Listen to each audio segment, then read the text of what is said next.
Terima kasih Anda masih bersama kami di Newsroom. Saya ke Bang Arief. Bang Arief, peran pemerintah seperti apa yang memang harus dilakukan terhadap dengan siklus-siklus seperti ini? Jangan sampai ini berulang lagi kondisi seperti ini kan nggak mungkin juga setiap hari Kadin harus menemani pemerintah gitu kan untuk operasi pasar terus setiap hari ini apa yang harus dilakukan kira-kira? Satu, menghitung neraca pangan. Neraca pangan harus kita hitung sama-sama. Yang kedua, memang kita juga menggiatkan kedaulatan pangan kita gitu ya. Ada yang bisa memang kita tanam, ada memang yang tidak bisa kita tanam.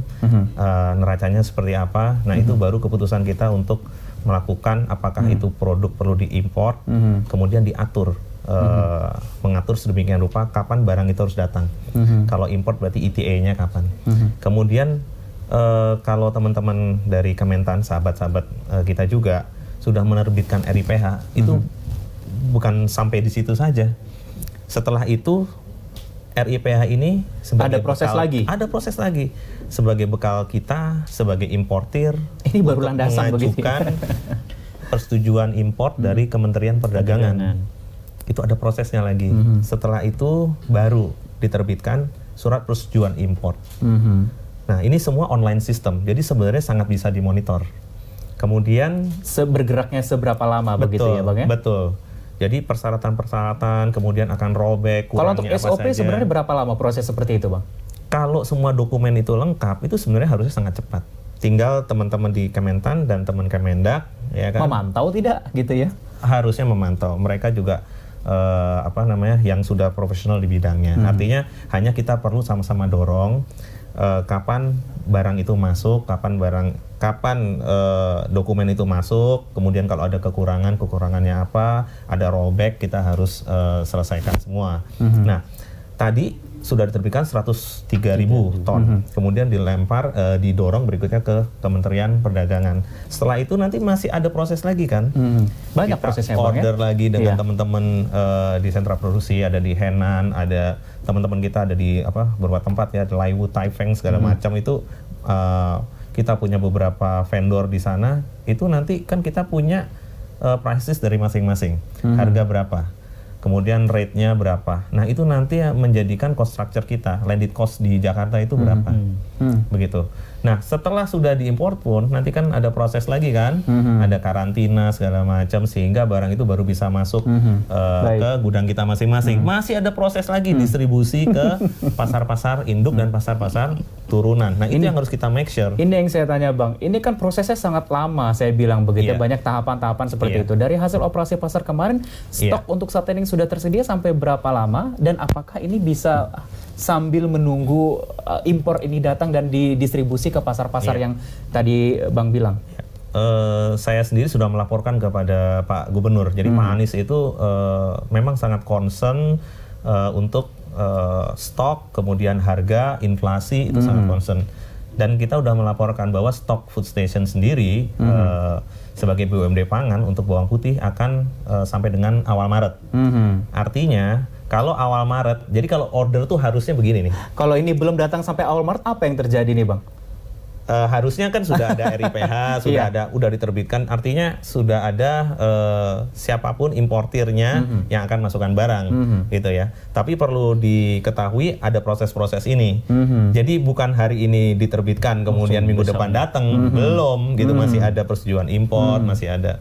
Jadi apa yang harus dilakukan itu harus seperti ini, Mas. Jadi nggak boleh putus begini. Jadi kalau kita stock management. Jadi dalam memanage stok itu kita sudah harus paham berapa kebutuhannya sampai kapan, plus buffer stok berapa lama. Jadi jangan sampai case-nya begitu sudah dikeluarkan import, kemudian barangnya datang putus, sebelumnya putus, atau kalau produk itu ada di Indonesia barengan sama panennya petani, misalnya jagung, misalnya beras, begitu izinnya keluar, begitu masuk bareng sama panen. Nah, kalau seperti itu kasihan teman-teman kita petani. Jadi ini memang kita semua harus wise dari pemerintah sebagai regulator, pengusaha, BUMD, BUMN, sampai dengan pedagang, sampai dengan ke end customer.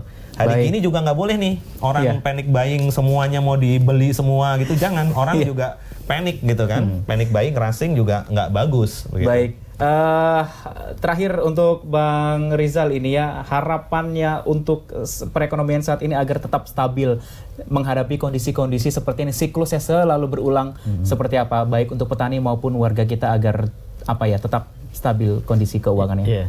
Pertama, disiplin terhadap hasil estimasi, baik itu katakanlah berbagai faktor yang mempengaruhi produksi maupun konsumsi, itu penting. Ya, kaitan dengan bahan pangan. Karena mengapa? Bahan pangan ini kan sangat berpengaruh terhadap inflasi. Ya, apalagi di DKI Jakarta, cabai itu cukup signifikan ini inflasi. Kemudian juga bawang putih termasuk.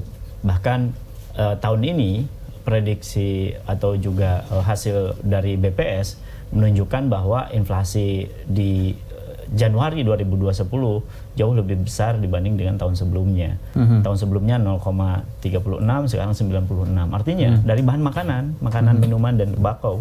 Dan artinya ini harus segera diselesaikan ya, karena bahan pangan ini ternyata sangat signifikan terhadap inflasi. Nah, kebijakan yang efektif melalui kebijakan, saya kira konsisten dengan implementasi policy itu sendiri. Yang kedua, saya setuju dengan Pak Andi tadi, ya Pak Arief tadi, bahwa seyogianya pada saat keluar RIPH harusnya segera, ya, dan jangan nunggu-nunggu gitu. Jadi terbitkan saja segera, kemudian koordinasi dengan stakeholder kelembagaan yang terkait, kemudian lakukan bidding, karena itu proses panjang. Dan jangan sampai kita nunggu harga semakin naik. Kalau harga sudah naik, agak sulit itu turun. Karena kalau kita bicara harga, ya perilaku market, ya memang pasar tidak mudah untuk menurunkan harga, meskipun katakanlah di stok atau dipasok oleh sejumlah apapun gitu ya, jumlahnya. Karena tadi perilaku konsumen itu jauh lebih sulit menurunkan harga dibandingkan produsen. Ini penting. Baik, terakhir Bang Arief, himbauan mungkin agar para pedagang, petani maupun warga tidak resah dengan kondisi seperti ini, menenangkan lah begitu. Kira-kira apa terakhir himbauannya? Iya, percayalah bahwa pemerintah, baik pemerintah pusat, ada Kementerian Pertanian, Kementerian Perdagangan, bahkan sampai teman-teman juga di kantor staf presiden, itu semua memonitor dengan baik. Yang pertama. Yang kedua, mari kita jaga sama-sama. Jadi setelah sudah ada RIPH, silahkan dilanjutkan kepada permintaan persetujuan impor, merencanakan impor dengan baik, sehingga bawang putih ini bisa sampai ke tempat masing-masing, termasuk ke Jakarta. Kita belum bilang distribusi sampai luar pulau, antar pulau lain lagi nih. Ini baru jadi, DKI ya? Baru DKI, Tanjung Priok, kemudian Tanjung Perak, di Jawa Timur. Artinya mari kita sama-sama. Kemudian ingatlah, kita harus berbelanja bijak. Artinya dengan kondisi seperti ini, jangan masing-masing rumah belinya 1 bal 20 kilo, nggak usah gitu kan, ada orang toleransi yang perlu dengan juga. yang lain lah begitu ya. Jadi kayak bank, misalnya bank sekuat apapun di rasing ya pasti habis. Nah ini juga sama, kita punya stok seberapapun, kalau setiap rumah ngambil 2 bal gitu ya, 20 kali 2 gitu kan, 40 kilo buat apa gitu. Emang kita mau mandi bawang kan? Enggak. Jadi marilah kita sama-sama yang bijak. Kemudian bagi orang-orang yang memberikan statement, berilah statement yang mengademkan gitu. Artinya Wuhan, kemudian Corona, ini nggak ada jangan isu, menambah panik begitu ya. Nggak ada hubungan sama sekali dengan bawang putih yang akan kita import begitu. Yang paling penting juga ini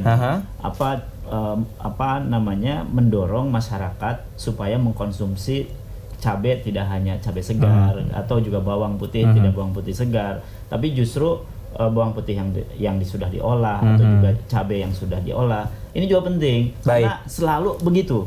Selalu begitu. Jadi warga Jakarta ataupun warga Indonesia lah, pada umumnya seleranya harus mulai digeser gitu, pola konsumsinya. Saya kira itu juga penting. Ya, kita harapkan dengan siklus yang seperti ini, masyarakat Indonesia, khususnya DKI Jakarta yang tidak mempunyai lahan dan selalu menerima impor dari daerah lain begitu ya, untuk bisa menggunakannya, mungkin beralih ke cabai kering, dengan cabai bubuk yang rasanya sama seperti itu ya. Tidak perlu khawatir dengan isu-isu terkait dengan corona dan sebagainya. Dan kita harapkan juga ini terkait dengan hal yang seperti ini, warga atau petani yang ada di pasaran ini bisa menenangkan dan kondisi ini ya. Kita harapkan secepatnya bisa ada solusinya, impor ini bisa menormalkan kembali harga-harga cabai dan juga bawang putih yang ada di pasaran. Terima kasih. Terima kasih. Bang Arief Prasetyo Adi, Wakil Ketua Dewan Penasihat Kadin DKI Jakarta, Terima kasih. dan juga Bang Rizal, Ekonom Indef, sudah hadir di Newsroom siang hari ini. Kita akan lanjutkan informasi menarik lainnya usai jeda pariwara berikut. Tetap bersama kami di Newsroom.